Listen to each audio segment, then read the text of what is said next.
and welcome to a new episode of the Quiltfolk virtual show and tell. I'm your host, Jenni Smith, here in the north of England. When we started off on this adventure a few months ago, one thing that we really wanted to be able to offer to you, the viewers, is a visual feast. And I certainly think that we have achieved this in episode 3. Today I'm talking to quilters in Greece, the United States and Australia. The quilts are mind-blowingly beautiful, and the people, well, they have talent as always, but incredible skill and patience. There's a quilt that took 13 years in this episode, and also a real spirit of adventure.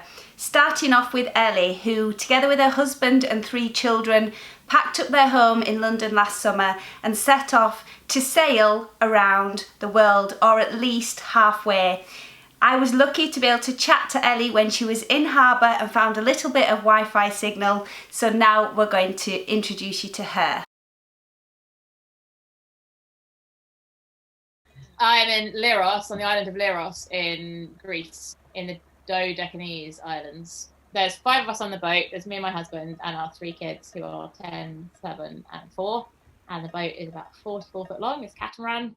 When we moved onto the boat, I had never sailed a boat, a yacht like this, ever. And I didn't have a clue what I was doing. And the learning curve was so steep. It's like a full-time job. There's so much stuff to break, so much stuff to go wrong. You know, a catamaran's got 2 engines. It's got God knows how many different systems, whilst, you know, also dealing with like 3 kids and everything else that happens, daily life, homeschooling, all that kind of stuff. I do have a sewing machine on the boat, but I can only use it when we're in a marina or we're tied up to shore power, because we've otherwise only got 12 volts. When there's no land, there's no sewing machine, essentially. You could use up all the power on the sewing, but that maybe wouldn't go down so well. I don't think that would go down very well when none of our, navigation instruments or our lights or anything works. I might get in trouble for that. Quilting can be quite tool heavy, and I had my own little studio in London, and with everything, all my lovely rulers and my templates and my this and that and my nice ironing board and my iron and my pressing station and everything. And without all of that, it kind of forces you to think a bit differently about stuff, and also dyed fabric along the way. And that's actually been something that I've been discovered that I can do quite nicely on the boat, is because we visit a lot of different places. So I've really enjoyed going to different places, foraging for whatever I can find, bits of fabric dyed with, olives from this island, or wild marigolds, or whatever, whatever's in season. I have to be really careful with gas, because all our gas comes in little bottles and we have to go ashore and find it.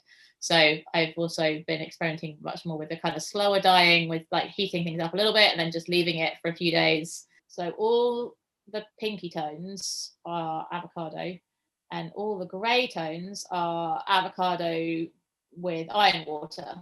And then the yellow squares in the centres of the log cabins are lots of different things. There's some pomegranate skin, there's some onion skin, probably some weld, some yellow flowers. It's got a lot of silk. It's got silk and linen and cotton. Each of the bits of the log cabin are kind of different textured fabrics. So it kind of feels amazing. Practical logistics of stitching on the ocean. I've done some quilting whilst sailing, and if it's not too rough, it's really nice, actually, especially in the summer when it's super hot during the day and if I get up at 5 or 6 in the morning, I'll go and sit upstairs, and it's really, really still and it's really quiet, and you can watch the sunrise, and if I don't have work to do, then I'll just do some sewing. There's something about quilting that is quite homely, and I wonder if it's a bit of a wrench. I'm a homebody, and for me it's a big step out of my comfort zone. But then actually quilting is something that makes it feel better. It makes it feel more acceptable. And having quilts on the boat makes it feel more like home. Because I guess you're living in close quarters with your family. Do you feel like having the quilting is important? Definitely. Quilting's super important to me. And actually I realized I didn't sew or quilt or anything at all for those first kind of five months on the boat. And when I started again, I was like, why haven't I done this sooner? It felt so good to have like fabric back in my hands again and to sew something, kind of come back to me again. This is me, this is who I am. Like I have to do it. It's really, really that important.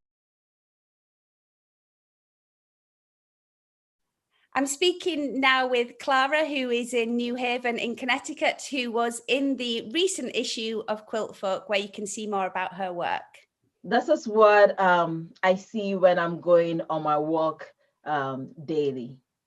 When I lost my job, I was in let's say, a bad place. I wasn't very happy. I was disappointed in myself because it was my dream job. It was something that I had all my life worked towards.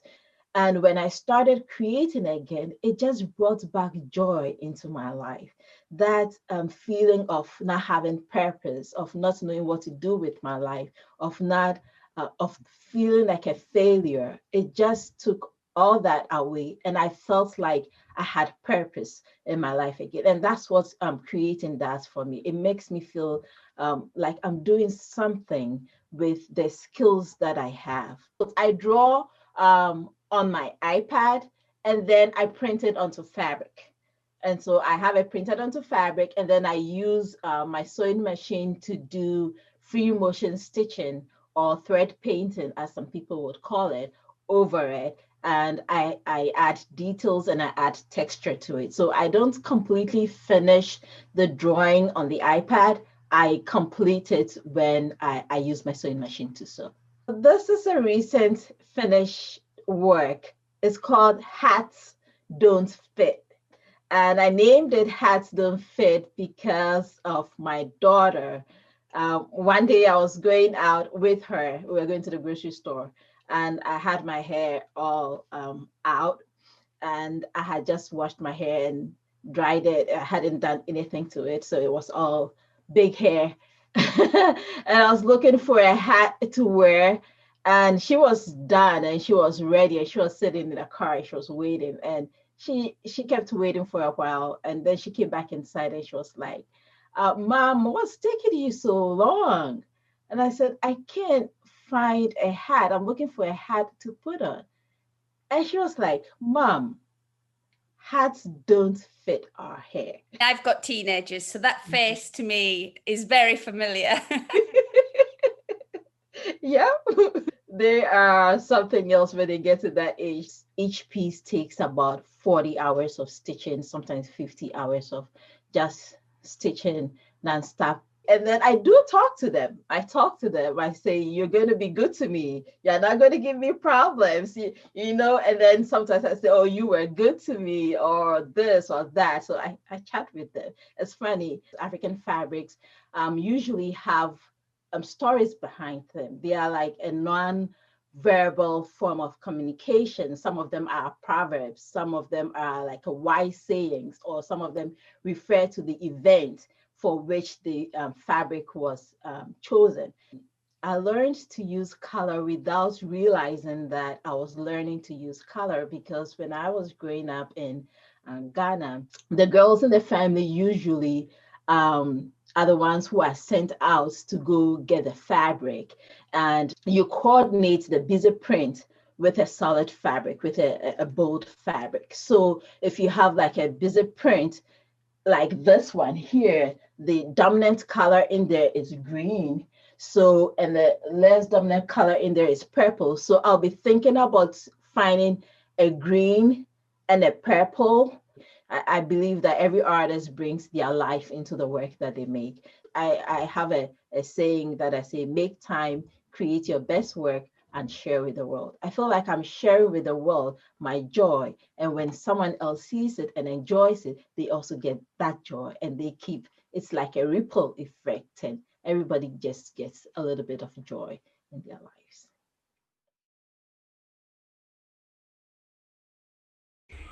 I'm going to talk to Marian now in Tanjil in Australia with her Dear Jane quilt, which took 13 years to piece and quilt by hand.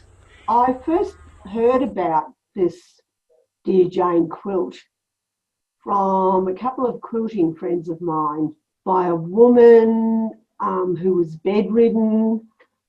Not much was known about her, but amazingly, she signed and dated the quilt, which is quite unusual for those times. Jane was born in Bennington, Vermont, in April of 1817.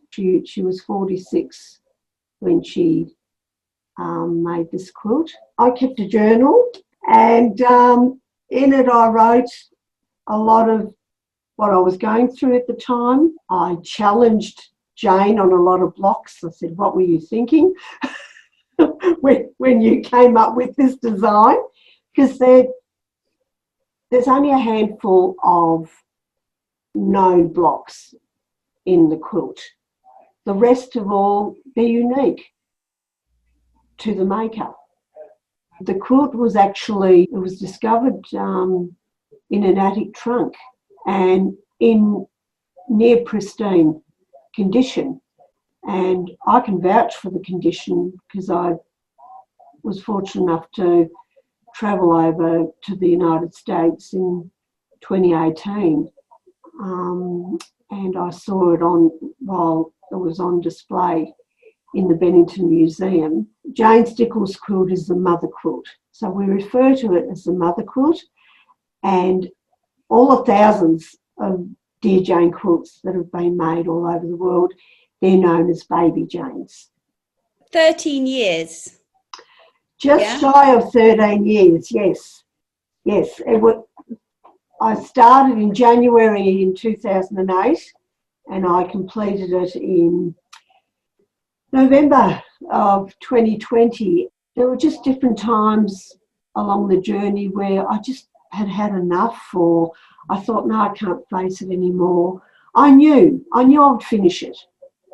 It was more a test. It was like, am I up to it?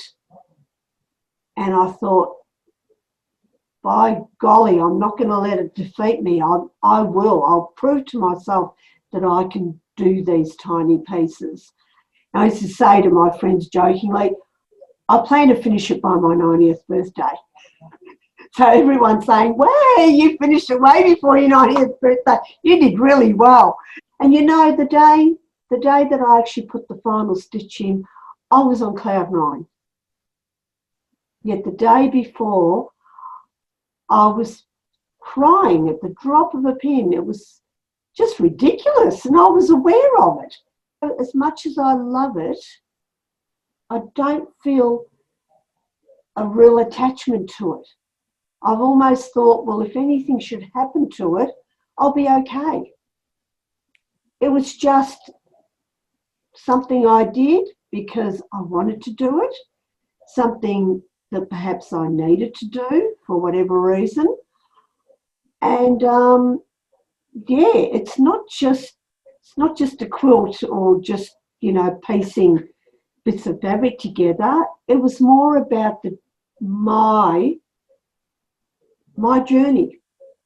Once you decide to take that trip, it's unforgettable, frustrating, but so gratifying in so many ways. And what an accomplishment. It feels great. It feels great once you get to the end.